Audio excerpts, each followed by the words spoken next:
The scrapping of close contact rules is part of a major easing of restrictions in Queensland.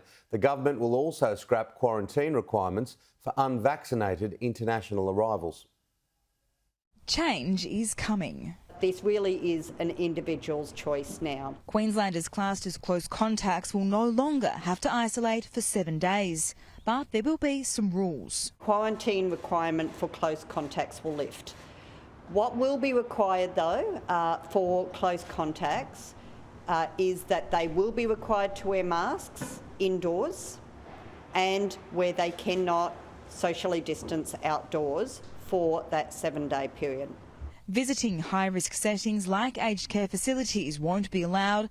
They'll have to return a negative COVID test every 2 days, and close contacts will have to inform their employer and work from home for the week if possible. The changes will come into effect on Thursday at 6 p.m. Although the state has a 92% vaccination rate, people are being warned to prepare for an increase in COVID infections. Despite the impending increase in cases, Dr John Gerard believes the worst of it is over. The BA2 wave has been much flatter than the BA1 wave that we saw in January, February.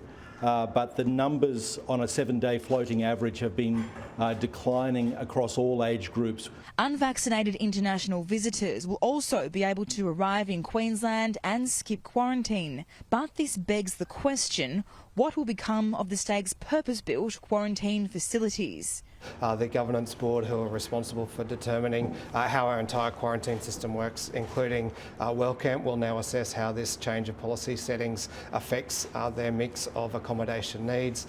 Wellcamp has 500 beds that will increase to 1,000. So far, just 87 are occupied by COVID-positive patients. The Commonwealth-built Pinkenba facility in Brisbane is yet to be completed, but there has been discussions about transitioning the centre away from its original purpose and utilising the 500 beds for disaster or refugee accommodation.